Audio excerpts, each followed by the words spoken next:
dan bahkan mengambil langkah defensif dengan merekam sebuah percakapan dengan Dokter Oki. Namun pertanyaannya guys, jika ia sudah menyadari potensi resiko, mengapa ia tetap melanjutkan? Reza Gladys mendadak jadi bahan sindiran netizen yang budiman. Hal ini bermula dari viralnya rekaman percakapan dirinya dengan Dr. Oki Pratama, sahabat Nikita Mirzani. Dalam obrolannya, Dr. Oki bersimpati dan ingin membantu Reza Gladys agar bisa berjualan dengan aman. Dr. Oki juga cerita soal sejumlah pengusaha skincare yang akhirnya bisa berjualan tanpa khawatir produknya dicap jelek. Rekaman itu tidak urung membuat Reza Gladys menuai sindiran. Netizen yang budiman mempertanyakan motifnya merekam percakapan dengan Dr. Oki tersebut. Selain itu, muncul isu jika Reza Gladys sebenarnya ingin mengajak Dr. Oki menjebak Nikita Mirzani. Iya, ayo, gitu. cuman aku lihat aja Sela Saukia kayak gitu. Gimana dia seaman-amannya sekarang, padahal lebih parah dari Teteh kan kayak gitu. Kalau dia memang not detected buat di Henny kayak gitu. Sekarang live seenaknya, orang sudah lupa gitu. Seserahlah orang mau bilang cari aman. Yang penting memang aman jualannya. Teteh bisa jualan lagi kayak gitu. Gitu. Teteh nggak lihat Richard bagaimana sekarang ngedeketin akunya gimana buat konten bareng. Teteh lihat nggak IG story aku sama Richard buat dia konten bareng, nge-reviewnya bareng sama aku sekarang. Kayak gitu. Dia sekarang Nikita ada nggak? Teteh ngelihat aja sekalipun nyenggol Richard lagi? Enggak kan? nggak ada. Udah berdamai. Makanya Udah berdamaikan. aku bingung Ki, makanya aku minta ke kamu tuh kayak kan aku nggak tahu tuh, aku malah kan Mau baru langkah apa kan? Itu yang ku bilang Teteh mau sampai kapan nggak jualan? Ku bilang gitu. Aku sebagai pelaku bisnis juga kayak gitu. Kita harus menghidupin ini kan, pegawai-pegawai kita kan, kayak gitu. Mau sampai kapan Teteh berdiam diri? Aku yakin Tetehnya mau mulai keluar dari sangkar untuk mulai lagi, tapi kan takut diserang lagi, ini lagi kayak gitu. ya, Tapi makanya aku tuh mau nelfon ketemu kamu tuh mau Ki, kira-kira nih produk aku keluarin, ngerti gak sih? Kan kamu yang dekat sama aku tuh dari estetik lah, cuman kamu kan maksudnya. Iya, jadi benar. yang Dan Teteh itu harus ketemu Doktip, harus ketemu Doktip kayak gitu. Terus Harus ketemu Doktip. ya jadi gimana, Oki bilangin aja ke Mail atau tolongin aku. Ini deh, aku ya udah kita video voice call bertiga sama Boleh, Aku boleh. gak mau nanti kalau aku ini nanti aku walaupun aku yakin sama Teteh itu tidak mungkin sekali membalikan fakta. Sebelumnya, kubu Reza Gladys sempat membahas terkait Dr. Oki. Rupanya, Reza Gladys curiga jika Dr. Oki berniat menghilangkan barang bukti. Menurut pengacara Reza Gladys, Julianus Sembiring, ponsel Dr. Oki itu sudah sempat disita polisi sebagai barang bukti. Yang janggal, polisi malah mengizinkan ketika Dr. Oki mengajukan permohonan pinjam pakai ponsel tersebut. Padahal, barang bukti yang sudah disita biasanya tidak bisa diambil kembali. Julianus juga mempertanyakan alasan Dr. Oki dan Doktip tidak ikut jadi tersangka bersama Nikita Mirzani dan Mail Saputra. Hal ini karena merujuk ada 4 peristiwa hukum di mana 2 diantaranya melibatkan Dr. Oki dan Doktip. Nah, gimana nih menurut netizen yang terhormat? Silahkan berkomentar ya.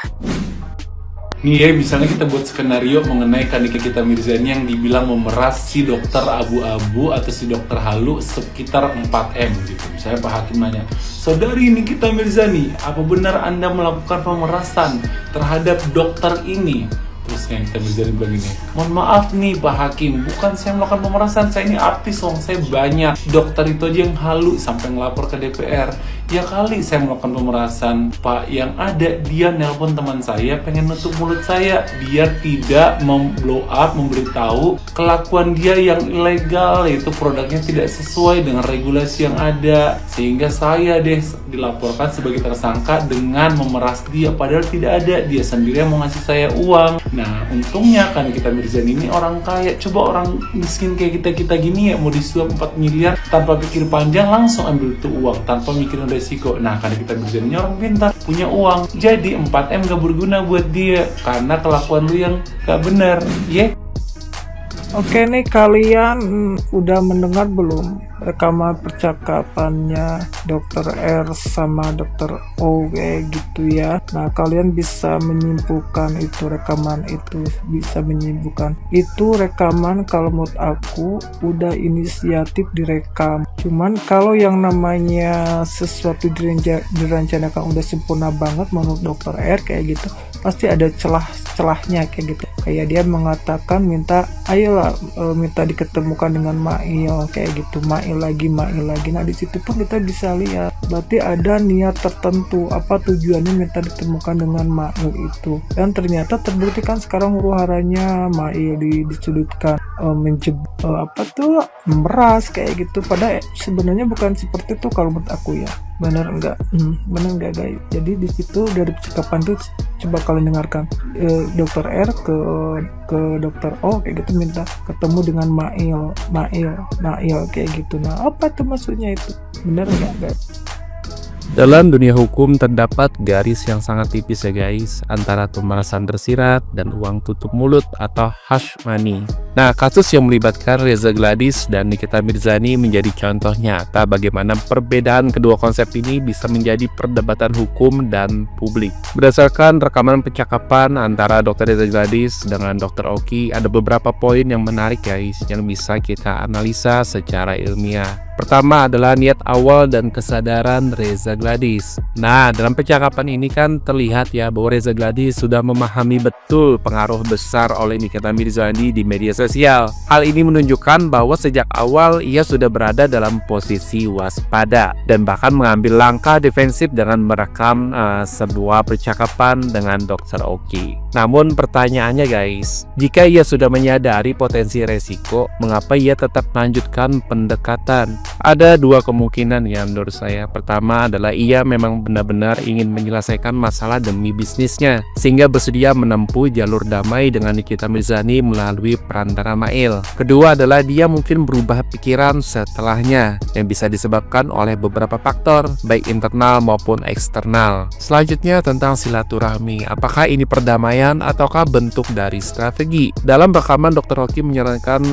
Dr. Reza Gladys untuk bersilaturahmi kepada Nikita Mirzani, dan Reza Gladys pun menyatakan kesediaannya. Namun dalam konteks hukum guys, istilah silaturahmi ini seringkali memiliki makna yang lebih luas. Berdasarkan pengalaman saya ya, kata damai atau silaturahmi dalam konteks hukum seringkali memiliki konotasi yang berbeda. Nah, dalam beberapa kasus damai bisa saja berarti penyelesaian secara kekeluargaan, tetapi di sisi lain bisa juga bermakna sebagai upaya negosiasi yang melibatkan imbalan tertentu. Selanjutnya batas tipis antara uang tutup mulut dan pemerasan. Nah, di rekaman ini juga memperlihatkan adanya permintaan dari Reza Gladys kepada Dr. Oki ya guys, agar menyampaikan permintaan tolong ke Mail. Pertanyaannya adalah apakah ini merupakan bentuk komunikasi bisnis biasa ataukah mungkin ada indikasi lain. Nah, jika transaksi ini dilakukan dengan kesepakatan sukarela tanpa unsur paksaan guys, maka bisa saja dianggap sebagai bentuk uang tutup mulut yang sering terjadi dalam konflik bisnis. Namun kita juga tidak bisa pungkiri ya, jika ada unsur tekanan, ketakutan, atau paksaan, maka dapat dikategorikan sebagai pemerasan tersirat atau implied extortion. Sekarang kita masuk ke kesimpulan.